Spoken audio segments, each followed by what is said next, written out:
Today's topic is what is to be done. And for me, of course, a quick and obvious reply to that is that we have to go on. We cannot stop. We need to persist in fighting the patriarchy, no matter how difficult it gets, and we can't give up, or we will face the worst setback in women's rights in a very long time. In order to do that, to be able to keep on feeding and sustaining the feminist movement, we have to work collectively, not only as individuals. Together, we are much stronger than individually. We can attain much more if we combine the aggregated efforts of different women, making most of their diverse range of talents and skills. A collective brain is much more brilliant than a single brain. But in order to build that collective force, we need to find a common language, a common pace, a common rhythm. In a way, it's like joining an orchestra, where all musicians create sophisticated melodies by combining the different sounds that their instruments create all together in harmony. The way to build that harmony for musicians is to pay attention to what's going on, to join at the right time with the right note, to contribute our share to the group's collective outcome. For us, is to keep our focus on the matter at hand, on the task to be done, and that is the healthiest way to participate in a group. However, women, I see many experienced faces in the group, so this is no news for you. Women that have been fighting for women's rights for a long time know that there is sadly infighting among feminists. A lot of time and energy is wasted, in my opinion, when the focus of feminists would become other women inside the movement, instead of focusing on trans activists and pimps or any other patriarchal forces that want to take away our rights. That sadly happens in every country. So I want to talk to you about being able to focus on the real issue and not get distracted by this infighting, because that's what it is. It is a distraction from a real fight against patriarchy. So when I was preparing this, I asked Joe that I wanted to talk not that much about what's to be done, but more about how to do what it is to be done, or more clearly, what's not to be done. And I think that we should avoid being entangled in those sterile dynamics for a good variety of reasons. First, and mainly, because they won't advance our cause, but delay it. All that time devoted to any quarrel is time that is not being used to fight patriarchy. It is simply a waste of our resources. Second, it won't make us happy. Being in the middle of a fight with feminist women leaves no one satisfied. Quarreling with those that agree with you is an artificial fight, and there are no real winners. We all lose something in that process. And third, it is not sustainable. We cannot pretend to build a great force to fight patriarchy if we actively deplete our resources by weakening feminist groups, either by driving women out of feminist groups or by quitting when we ourselves are fed up with the situation.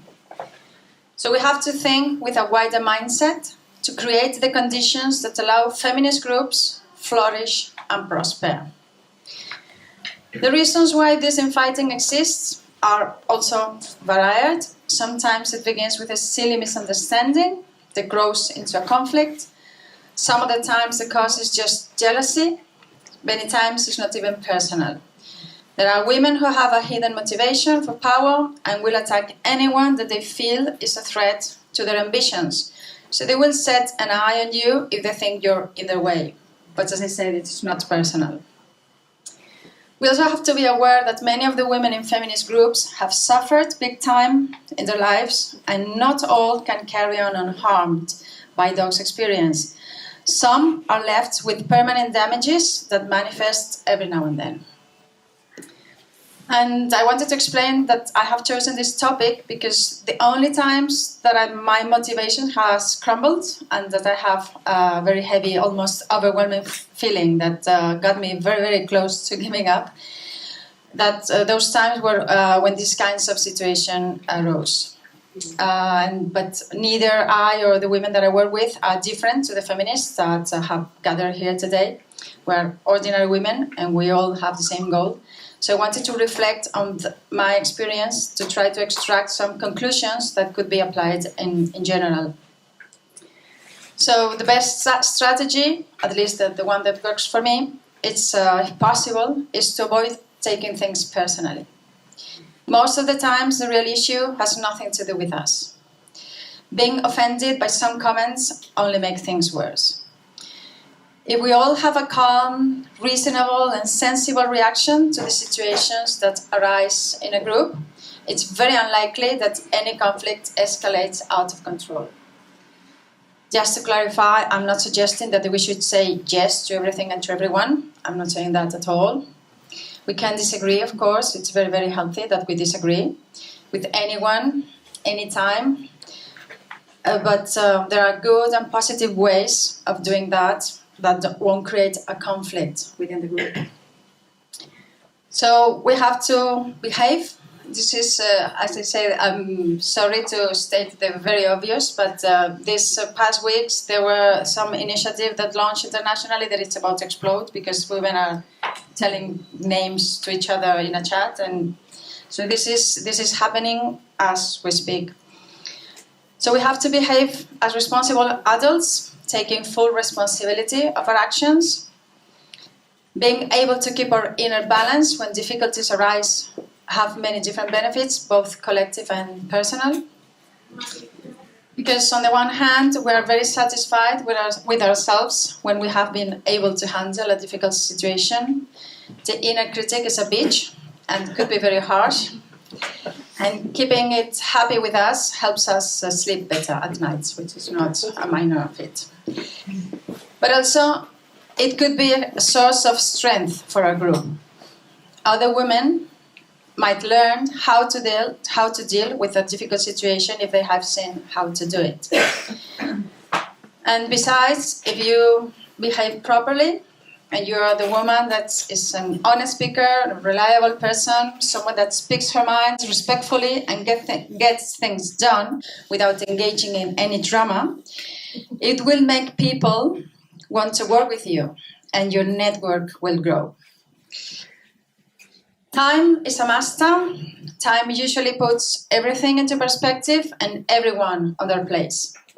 Usually toxic women do silly things wherever they go. So everyone in the end ends up knowing them and their MO.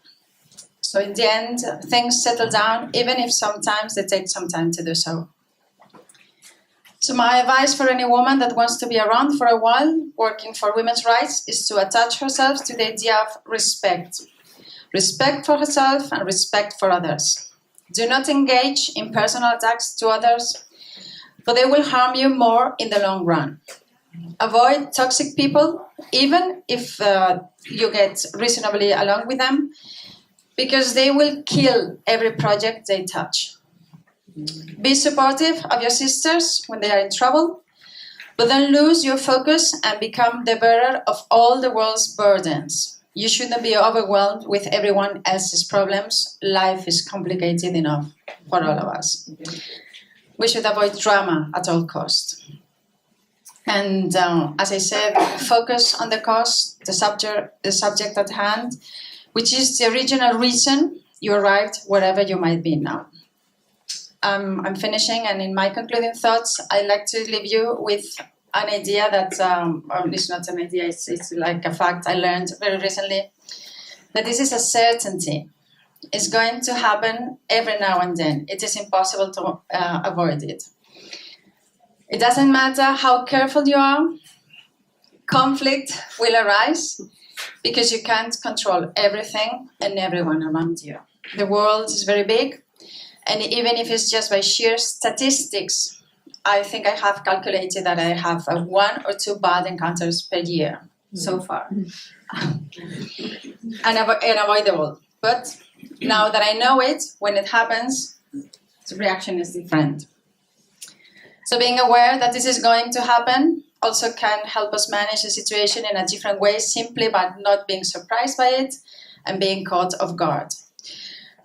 Everything that I just said is, of course, for you individually, but it has even a bigger dimension if we take it into account how our individual behaviors impact in our group. If we all carried ourselves in this sensible, reasonable, grown-up way, conflicts would be extremely rare. And the final thought must be devoted to WDI, the reason why we are here today. Women's Declaration International is an organization I truly respect. I have the utmost respect for the organization and the board of directors, which are here today. And as I said, it's global. It has representatives in more than 50 countries. So we are widely known all over the world.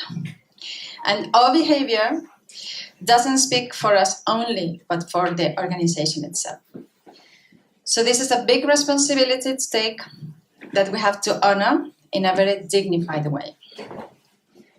Be your best version, and then your group will thrive. Thank you.